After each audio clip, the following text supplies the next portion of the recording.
সুপ্রিয় দর্শক মণ্ডলী, আজকের গুরুত্বপূর্ণ আলোচনার মূল বিষয় হচ্ছে সিওপিডি। সিওপিডিটা আসলে কি, এর মূল অর্থটা কি আগে জানতে হবে। সিওপিডি এর অর্থ হচ্ছে chronic obstetric pulmonary disease. COPD তার সংক্ষিপ্ত রূপ। এই রোগটি হলে আসলে কি সমস্যা হয় সে সম্পর্কে তুলে ধরব।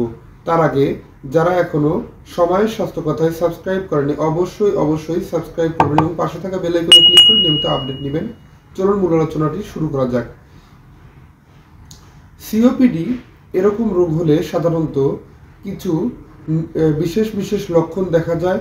সাধারণত রোগীরা বলেন শ্বাসকষ্ট হচ্ছে এবং অনেক সময় বুকের ভিতরে হালকা শব্দ থাকতে পারে।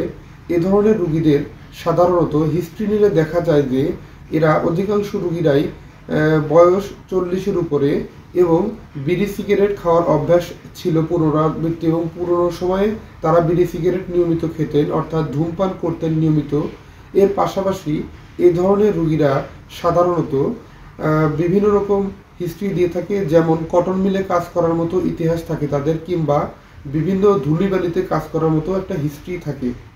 অনেক সময় মহিলা মানুষদের ক্ষেত্রে হলে কিন্তু বাড়িতে রান্না করছেন কাঠ কয়লা কিংবা বিভিন্ন রকম ধোঁয়াতে নাকে মুখে গিয়ে কিন্তু এ ধরনের রোগ হওয়ার একটা সম্ভাবনা থাকে। সাধারণত 40 বছরের উপরে এ ধরনের রোগে মানুষ আক্রান্ত হয়ে যায়। অ্যাজমা এবং সিওপিডির ভিতরে বেশ কিছু পার্থক্য আছে, অনেকে তা বুঝতে পারেন না। সিওপিডি রোগীদের যে সমস্ত হিস্ট্রি অ্যাজমা রোগীদের কিন্তু সেরকম না। অ্যাজমা রোগীদের শ্বাসকষ্ট, বুকে চিউ চিউ শব্দ করা কিংবা বুকে আটকে আসা, এগুলো কিন্তু অ্যাজমা রোগের বিশেষ লক্ষণ, এবং অ্যাজমা রোগের ঔষধ প্রয়োগ করলে সাধারণত তৎক্ষণাৎ আরাম হয়। কিন্তু সিওপিডিতে কিন্তু আরাম হতে তার জীবনযাপনের যে অভ্যাসটি আছে সেটি কিন্তু পরিবর্তন করার জরুরি। এটি পরিবর্তন করার পরে ধীরে ধীরে কিন্তু সিওপিডি রোগটি আরাম হয়ে যায়। অ্যাজমা সাধারণত ইনহেলার ব্যবহার করা হয়, স্টেরয়েড জাতীয় বিভিন্ন রকম ইনহেলারগুলো ব্যবহার করা হয়, কিন্তু সিওপিডির ক্ষেত্রে সাধারণত কিছু বঙ্কোডিলেটর জাতীয় ইনহেলার ব্যবহার করা হয়, যেমন সালবিটামল, ইপ্রাটোপিয়াম ব্রোমাইড, এরকম কিছু বঙ্কোডিলেটর ব্যবহার করা হয়। সিওপিডি হলে কিন্তু অনেক সময় হালকা মাত্রায় কফ বেরোতে পারে, আবার ইমফাইসেমা হলে কিন্তু কফ বেরোয় না। সিওপিডি রোগীদের সাধারণত হার্টের বিভিন্ন রকম সমস্যা এসে যেতে পারে, কিংবা পালমোনারিভাবে কিছু ক্ষতিগ্রস্ত হওয়ার একটা চান্স থাকে। ইসকেমিক হার্ট ডিজিজের একটা অনেকের ইতিহাস থাকে, অনেক রোগী কিন্তু ইসকেমিক হার্ট ডিজিজ হয়ে যায়।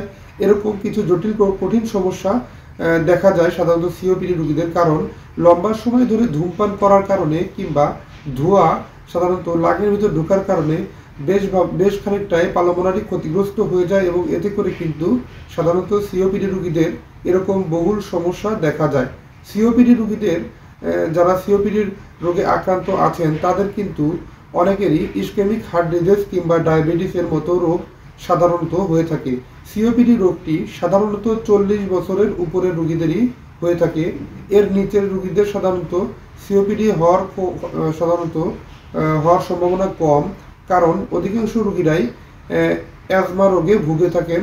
অ্যাজমা রোগ এবং সিওপিডি রোগ একটু ভিন্ন ধরনের। অ্যাজমা হলে সাধারণত রক্তে অ্যালার্জির পরিমাণ বেড়ে যাওয়ার একটা হিস্ট্রি থাকে, বংশের ভিতরে অ্যাজমা রোগী হওয়ার একটা সম্ভাবনা বংশ থেকে সাধারণত ছড়ানোর একটা সম্ভাবনা থাকে। বংশে যদি কারো অ্যাজমা অ্যালার্জি বেশি এরকম রোগীর ইতিহাস থাকে তাহলে কিন্তু সাধারণত এ ধরনের রোগী এই অ্যাজমা ব্রঙ্কিয়াল অ্যাজমা রোগটি হতে পারে।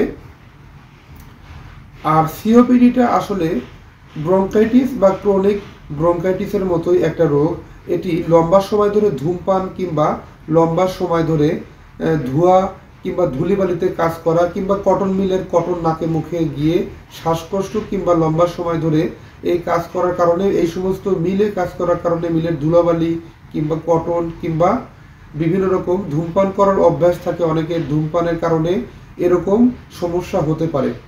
অ্যাজমা রোগটি চিকিৎসা দিলে অতি দ্রুত সাধারণত স্বাভাবিক ফিরে আসতে সহায়তা করে। অ্যাজমা রোগের চিকিৎসায় সঠিক দ্রুতভাবে আরাম হয়, কিন্তু সিওপিডি কিন্তু তার জীবনযাপন অর্থাৎ লাইফস্টাইলকে চেঞ্জ করতে হয়। সেটা হচ্ছে ধূমপান ছেড়ে দিতে হয় তাকে। প্রথম অভ্যাসটি হচ্ছে ধূমপান ছেড়ে দিতে হবে। যদি ধূমপানের অভ্যাস থাকে, যদি ধুলিবালি কিংবা কটন মিলে কাজ করে তাহলে কটন মিলের কাজকে বন্ধ করতে হবে। তাকে হতে হবে অত্যন্ত অত্যন্ত স্বাস্থ্য সচেতন। যদি কোনো মহিলা মানুষ সিওপিডিতে আক্রান্ত হন তাহলে সঠিক নিয়ম মানতে হবে।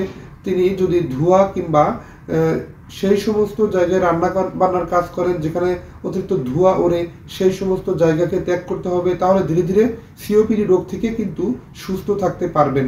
আর ধীরে ধীরে সিওপিডি ভালো হয়ে যায়। সিওপিডি কিন্তু তৎক্ষণাৎ আরাম হওয়ার সম্ভাবনা কম। আর লম্বা সময় ধরে সিওপিডি চলতে থাকলে সাধারণত পুরুষ মানুষের যারা 40-এর ঊর্ধ্বে আছেন তাদের কিন্তু পালমোনারিভাবে অনেক ক্ষতিগ্রস্ত হয় এবং কাশি, কফ বেরোতে পারে কালচে বর্ণের কিংবা বিভিন্ন বর্ণের। এছাড়াও এর পাশাপাশি কিন্তু তার হার্ট অ্যাটাক, ইসকেমিক হার্ট অ্যাটাকের ঝুঁকি বেড়ে যায়। ডায়াবেটিসের মতো হিস্ট্রিও পাওয়া যায়। ধরনের রোগীর অনেক রোগী আছে যাদের ডায়াবেটিস হয়ে যেতে পারে, বিভিন্ন রকম সমস্যা হতে পারে, শরীরের শারীরিক ক্ষতিগ্রস্ত হওয়ার একটা ঝুঁকি থাকে। তাই অবশ্যই ধূমপানকে বর্জন করুন। জীবনযাপনের অভ্যাসকে বর্জন করার মাধ্যমেই কিন্তু সিওপিডি থেকে অতি দ্রুতই সুস্থতায় ফিরে আসা সম্ভব। সিওপিডি হলে রোগীদের